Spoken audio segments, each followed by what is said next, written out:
Hello students, आज के इस वीडियो में हम chapter number 5 changes around us का ई पार्ट सोल्व करेंगे। ई पार्ट जो है वो लॉन्ग आंसर टाइप क्वेश्चंस हैं। तो देखो यहाँ पर आपको फर्स्ट क्वेश्चन क्या दिया है, give two differences between reversible and irreversible changes. देखो फर्स्ट क्वेश्चन में आपको क्या बोला गया है कि आपने रिवर्सिबल और इरिवर्सिबल चेंजेस के बीच में कोई दो डिफरेंस लिखने हैं। ठीक है, तो बच्चों इस क्वेश्चन के आंसर में आप क्या करोगे, आप एक साइड लिख लोगे रिवर्सिबल चेंज और दूसरी साइड लिखोगे इरिवर्सिबल चेंज। ठीक है, फिर रिवर्सिबल चेंज वाली साइड आप फर्स्ट पॉइंट लिखोगे कि a change in which the substance produced can get back to the original form is called a reversible change. इसका मतलब हुआ कि रिवर्सिबल चेंज जो है वो ऐसा चेंज होगा जिसमें सब्सटेंस प्रोड्यूस जो है वो अपनी ओरिजिनल फॉर्म में वापस आ जाए। उस चेंज को हम बोलेंगे रिवर्सिबल चेंज। ठीक है, तो ये हो जाएगा आपका रिवर्सिबल चेंज। इसी तरह से आप इरिवर्सिबल चेंज वाली साइड फर्स्ट पॉइंट क्या लिखोगे कि a change in which the substance produced can not get back to the original form is called an irreversible change. इसका मतलब हुआ कि इरिवर्सिबल चेंज जो है वो ऐसा चेंज होगा जिसमें सब्सटेंस प्रोड्यूस जो है वो अपनी ओरिजिनल फॉर्म में वापस ना जा सके। उस चेंज को हम बोलेंगे इरिवर्सिबल चेंज। क्लियर हो गया? तो बच्चों ये हो जाएगा आपका फर्स्ट डिफरेंस। इसी तरह से आपका सेकंड डिफरेंस आ जाएगा कि दीज आर टेम्पररी चेंजेस।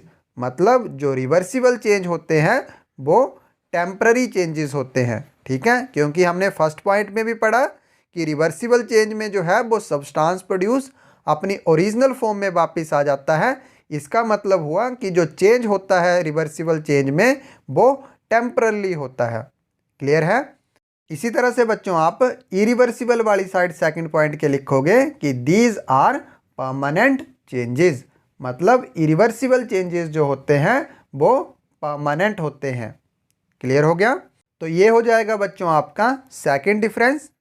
इसी तरह से बच्चों आपके रिवर्सिबल चेंज के एग्जांपल्स क्या आ जाएंगे, freezing of water and evaporation. ठीक है, फ्रीजिंग ऑफ वाटर और इवेपोरेशन जो है ये दोनों ही रिवर्सिबल चेंज के एग्जाम्पल हैं। ठीक है, और इरिवर्सिबल चेंज के एग्जाम्पल क्या आएंगे, getting older and making curd from milk. Clear हो गया? तो बच्चों ये हो जाएगा आपका फर्स्ट क्वेश्चन का आंसर। अब नेक्स्ट हम चलते हैं क्वेश्चन नंबर सेकंड की तरफ। तो नेक्स्ट है बच्चों आपका question number second, formation of curd is an irreversible as well as a chemical change, justify this statement. देखो क्वेश्चन नंबर सेकंड में आपको क्या बोला गया है कि फॉर्मेशन ऑफ कर्ड जो है मतलब कर्ड को बनाना जो है वो एक इरिवर्सिबल चेंज भी है और एक केमिकल चेंज भी है।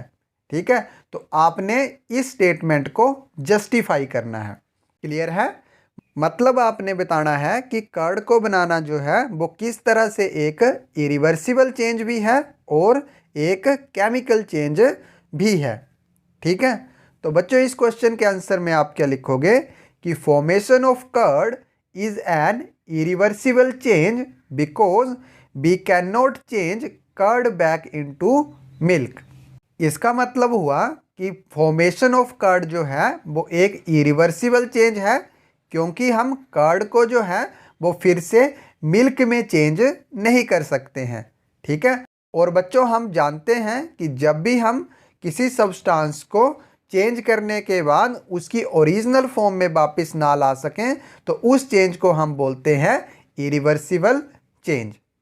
ठीक है, और इसी तरह से इससे आगे हम क्या लिखेंगे आंसर में कि also it is a chemical change because new substance that is curd is formed with different properties.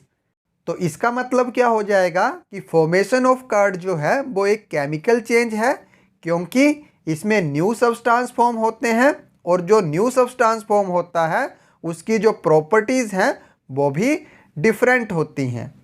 Clear है। और बच्चों हमें ये भी पता है कि जब भी कोई चेंज ऐसा हो जिसमें न्यू सब्सटेंस फॉर्म हो और उस सब्सटेंस की जो प्रॉपर्टीज़ हैं वो भी डिफरेंट हो, तो उस चेंज को हम बोलते हैं केमिकल चेंज। क्लियर हो गया। तो बच्चों ये हो जाएगा आपका सेकंड क्वेश्चन का आंसर। अब नेक्स्ट हम चलते हैं क्वेश्चन नंबर 3 की तरफ। तो नेक्स्ट है बच्चों आपका question number 3। Water cycle is a natural change, classify it as. First part है फिजिकल और केमिकल चेंज और सेकंड पार्ट है रिवर्सिबल और irreversible change. Also justify your answer. देखो बच्चों थर्ड क्वेश्चन में आपको क्या बोला गया है कि वाटर साइकिल जो है वो एक नेचुरल चेंज है। ठीक है, तो आपने फर्स्ट पार्ट में बताना है कि क्या वाटर साइकिल जो है वो फिजिकल चेंज है या केमिकल चेंज है। ठीक है, और सेकंड पार्ट में आपने बताना है कि वाटर साइकिल जो है वो रिवर्सिबल चेंज है या इरिवर्सिबल चेंज है। और आपने अपने आंसर को जो है वो जस्टिफाई भी करना है। क्लियर है। तो बच्चों इस क्वेश्चन के आंसर में आप फर्स्ट पार्ट का आंसर लिखोगे कि water cycle is a physical change because no new substance is formed during this process. इसका मतलब हुआ कि वाटर साइकिल जो है वो एक फिजिकल चेंज है क्योंकि वाटर साइकिल में जो है वो कोई न्यू सब्सटेंस जो है वो फॉर्म नहीं होता है। क्लियर है। और बच्चों हमें पता है कि जब भी कोई जो न्यू सब्सटेंस है वो फॉर्म ना हो तब उस चेंज को हम बोलते हैं फिजिकल चेंज। क्लियर हो गया। तो ये हो जाएगा आपका फर्स्ट पार्ट का आंसर।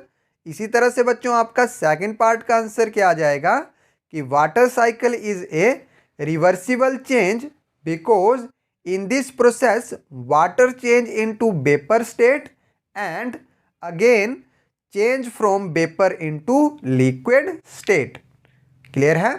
इसका मतलब क्या हो जाएगा बच्चों कि वाटर साइकिल जो है वो एक रिवर्सिबल चेंज है क्योंकि बच्चों इस सारे ही प्रोसेस में वाटर जो है वो पहले वेपर में चेंज होता है और उसके बाद वेपर जो है वो फिर से लिक्विड स्टेट में चेंज हो जाते हैं। इसका मतलब क्या हुआ कि जो सब्सटेंस है वो चेंज होने के बाद अपनी ओरिजिनल फॉर्म में वापस आ जाता है।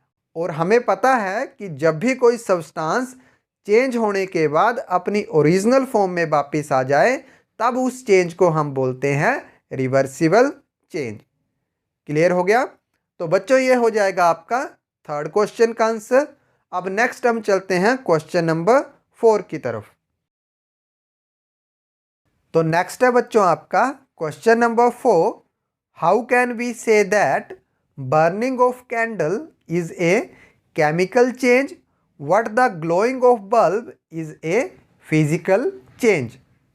देखो बच्चों क्वेश्चन नंबर 4 में आपको क्या पूछा गया है कि आपने बताना है कि कैसे कैंडल को बर्न करना जो है वो एक केमिकल चेंज है जबकि बल्ब को ग्लो करना जो है वो एक फिजिकल चेंज है। क्लियर है।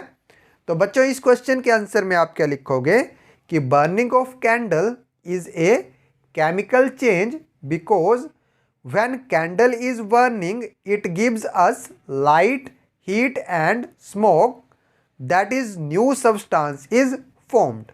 ठीक है, इसका मतलब क्या हुआ कि कैंडल को बर्न करना जो है वो एक केमिकल चेंज है क्योंकि बच्चों जब हम कैंडल को बर्न करते हैं तो उससे हमें लाइट मिलती है, हीट मिलती है और स्मोक मिलती है। इसका मतलब क्या हुआ कि कैंडल को बर्न करने पर न्यू सब्सटेंस जो है वो फॉर्म होते हैं। ठीक है, और बच्चों हमें पता है कि जब भी किसी चेंज में न्यू सब्सटेंस फॉर्म हो तो उस चेंज को हम बोलते हैं केमिकल चेंज। क्लियर हो गया। इसी तरह से बच्चों आगे हम क्या लिखेंगे कि on the other hand glowing of bulb is a physical change because no new substance is formed only appearance of bulb is change. इसका मतलब क्या हुआ बच्चों कि बल्ब को ग्लो करना जो है वो एक फिजिकल चेंज है क्योंकि बच्चों जब हम बल्ब को ग्लो करते हैं तो कोई भी जो है वो न्यू सब्सटेंस फॉर्म नहीं होता है, मतलब no new substance is formed. ठीक है, only the appearance of bulb is change, सिर्फ जो है वो बल्ब की अपीयरेंस में ही चेंज आता है। ठीक है, और बच्चों हमें पता है कि जब भी किसी चेंज में न्यू सब्सटेंस फॉर्म ना हो तो उस चेंज को हम बोलते हैं फिजिकल चेंज। क्लियर हो गया बच्चों? तो ये हो जाएगा आपका फोर्थ क्वेश्चन का आंसर, और इसी के साथ आपका चैप्टर नंबर 5 के ई पार्ट का जो सॉल्यूशन था वो कंप्लीट होता है।